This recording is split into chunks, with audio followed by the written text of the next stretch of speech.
Hello, everyone, and welcome to the 20th episode of Point of View Season 1, a series of leadership discussions by amazing workplaces. In this series, I'm getting into a discussion with people in leadership positions from various organizations spread across India as well as across borders. The idea is to get into conversation with them to get them to share their views about the various aspects that make organizations really amazing. The purpose is to understand what drives leaders to their own workplaces so that we can delve deeper into the corporate philosophy and share with you path breaking ideas. Ideas that come straight from people who have gone ahead and changed their workplace to make them better, more inviting, and extremely thriving for their own people. Our guest on the show today is a result oriented leadership and management training professional with 17 years of rich experience in IT pharma. She is a global talent professional, passionate about developing and transforming talent and organizations. Let me present to you Gauri Butti, Senior Manager, Learning and Organizational Development at CDK Global. Gauri is a Time Award winner for deploying result oriented leadership development frameworks in organizations. She is certified on 12 different psychometric, instructional design, positive psychology, and OD tools from educational institutes like Yale University and Kenneth Blanchard University, USA. She has successfully created and facilitated C-suite level programs globally and has made classified contribution to NHRD as a distinguished panelist. Welcome, Gauri, to Point of View. It's a great pleasure to have you as a guest on our show today. Thank you, Ekta. Thank you for having me. I know Amazing Workplace is a great platform, and I look forward to having a very productive conversation with you today. Thank you. Even I am looking forward to our conversation and learning some new points from you. Yeah. Okay. Great. So tell me, Gauri, you're a passionate L&D professional.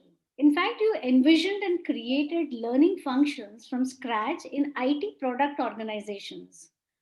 Since you deeply understand the connection between learning and growth, tell us the role that learning has played in your personal as well as professional growth. Yeah. Thank you, Ekta. I think it's a great question. So, for me, for the past 17 years of working with varied domains like IT, pharma, and the banking space, the one thing that has consistently been my companion is a term that I fondly call as learning agility. To simply put it, learning agility is knowing what to do when you don't know what to do. It is the ability and willingness to learn from experience and then apply that learning to perform successfully in new situations by acquiring the necessary capabilities. This is one of the foremost competency that I believe is required to be a learning professional. I'm really inspired by Abraham Lincoln's quote, and I'm going to quote him here. If I had only an hour to chop down a tree, I would spend the first 45 minutes sharpening my axe. And to do so, I have undergone several transformational learning initiatives, not only for myself, but for the entire organizations where I have led the learning culture. We have experimented with various methodologies to upskill oneself, methodologies like reverse mentoring, peer learning, self-driven learning. Um, the last piece that I'd like to conclude is learning has really contributed immensely in not only my professional, but in my personal life as well. Right. Thank you so much, Gauri.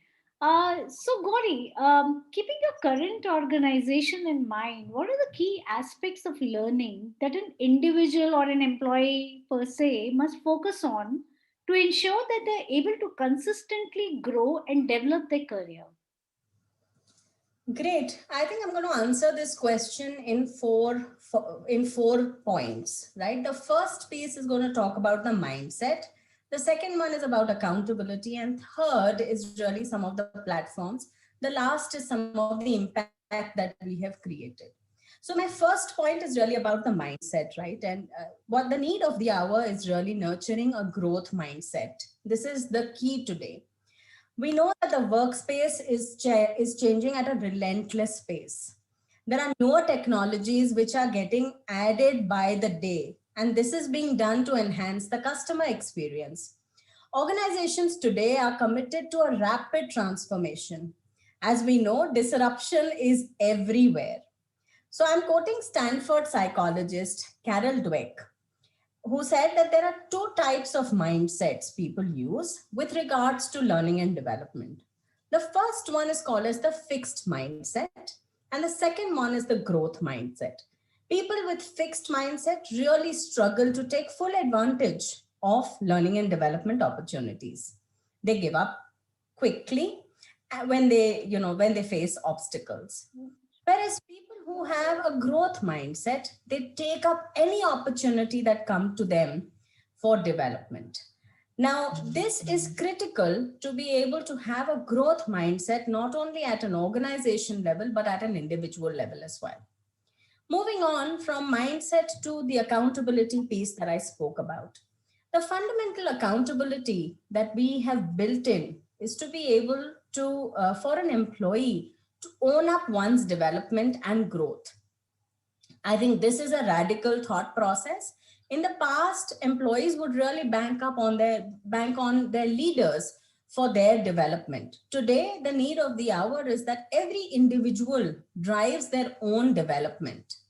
Now, there is a lot of support that the organization provides, right? There are coaching conversations between leaders and employees, which constantly take place if they'd like to discuss, development.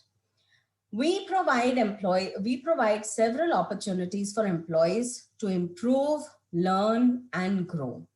In fact, I'd like to talk a little about Gallup here.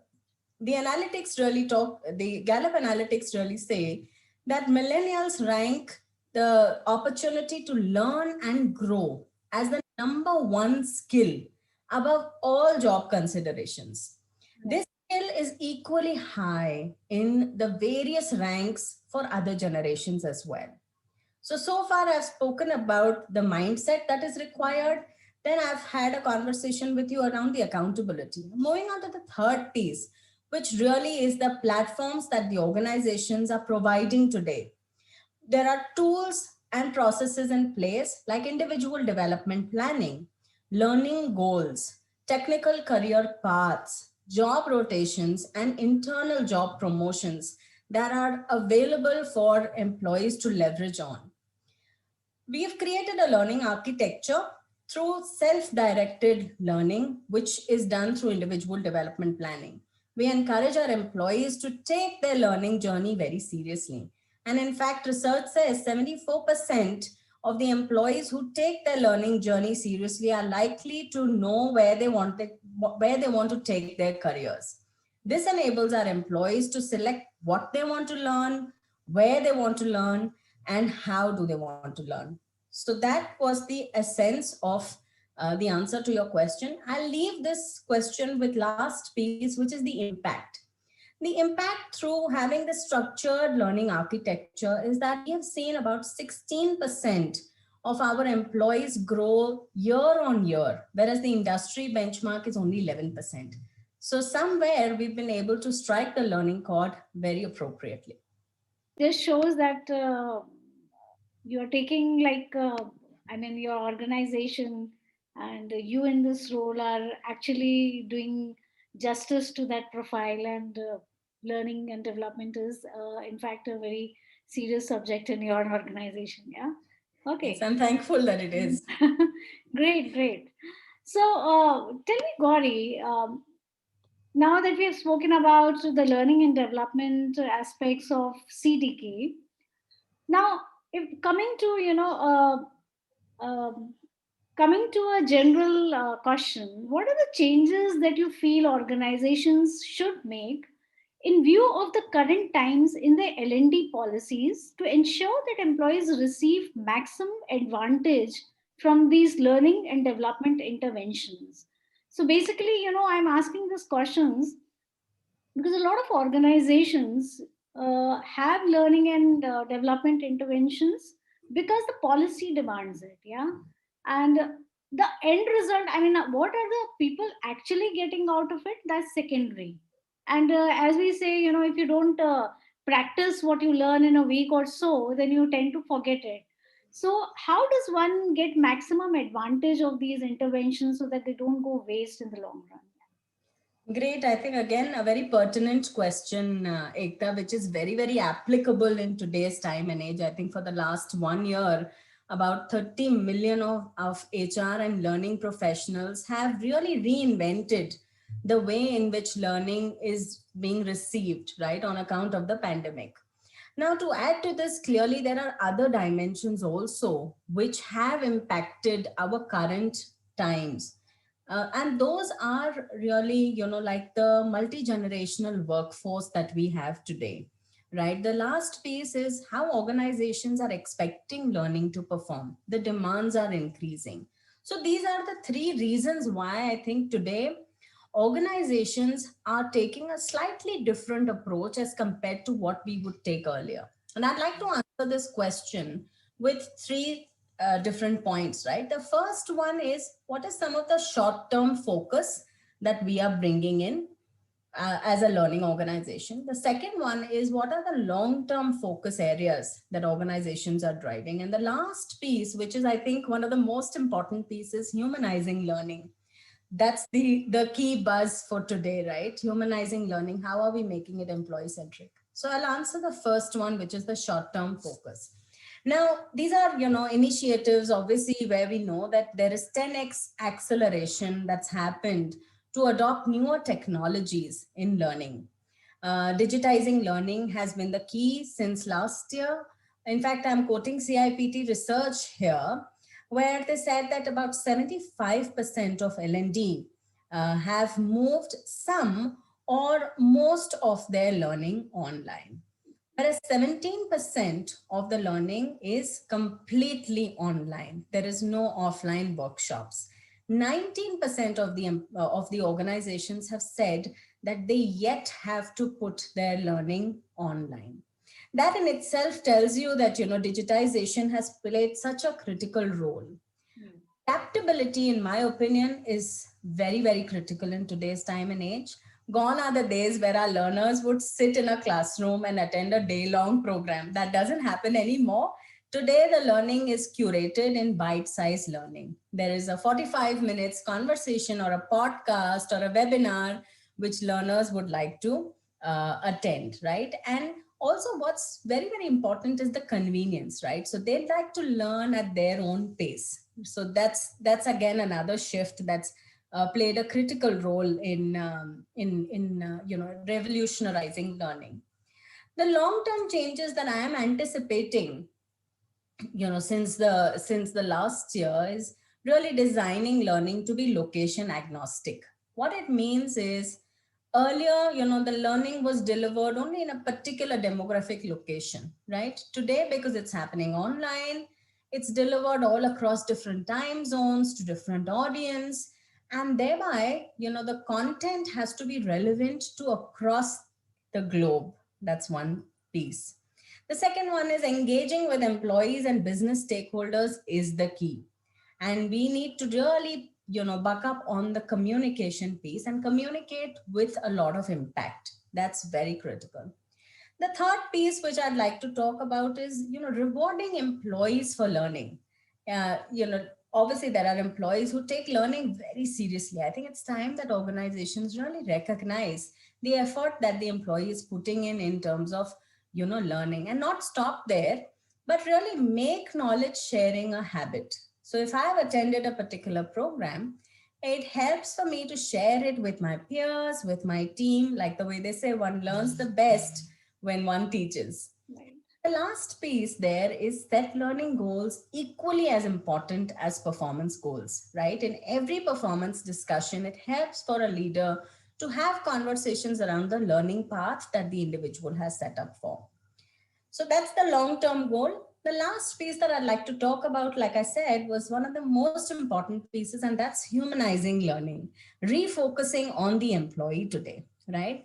The crisis clearly has highlighted the importance of employee mental health. Because of new agility and increased job switching, soft skills are essential. Today, we know that the top skills that employees want to learn are communicating with impact, engaging with virtual stakeholders, presentation skills, storytelling.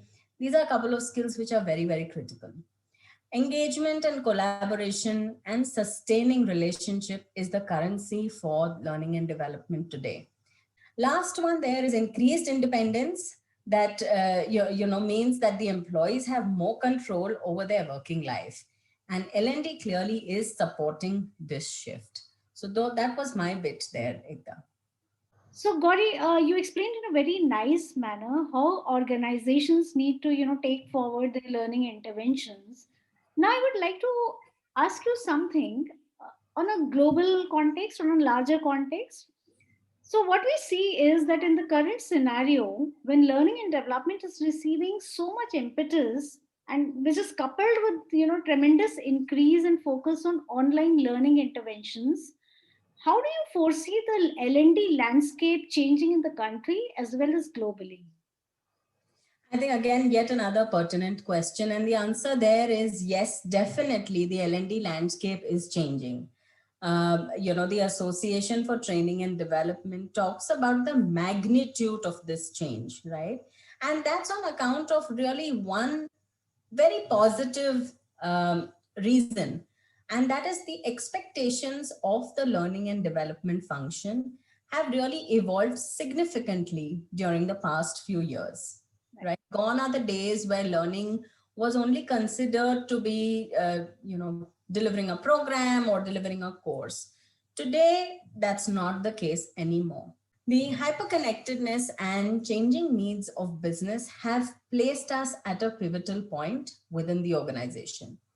Companies are increasingly looking at L&D to partner with to be able to build very critical skills in the workforce. Like I said earlier, the perspective was, having structured programs available. Today, that's not the case. Learning and development's value proposition is constantly evolving, both at a functional level and at an organization level.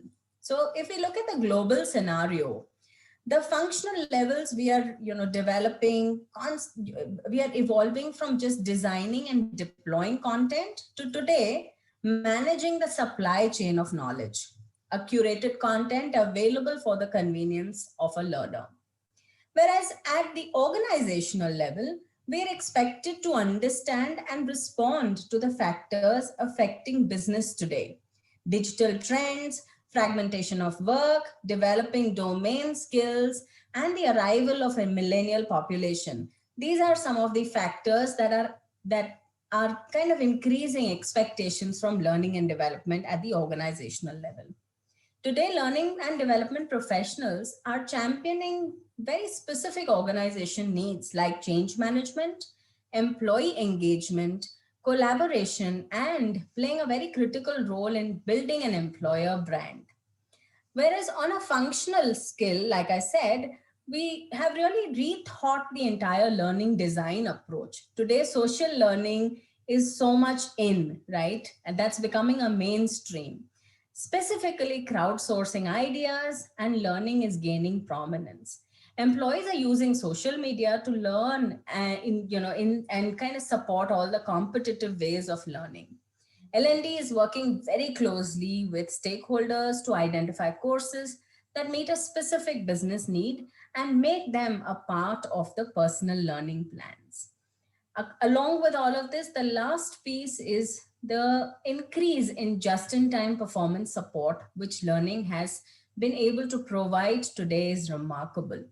So, in a nutshell, the entire journey is that of partnership and no longer a one time exercise where learning would come up with a calendar based approach and then talk about return on investment on a quarterly basis. Today, the need of the hour is that we partner with business and help business make those strategic decisions.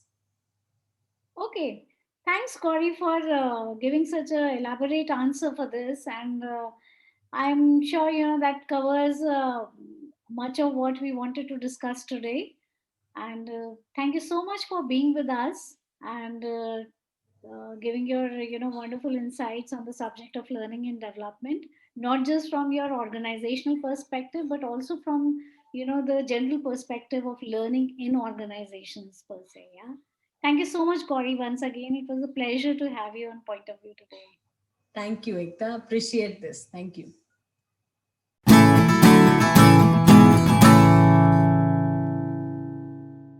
Subscribe to our channel for latest updates on leadership interviews, webinars and educative videos related to human resources, learning and development, culture, employee engagement, and many more.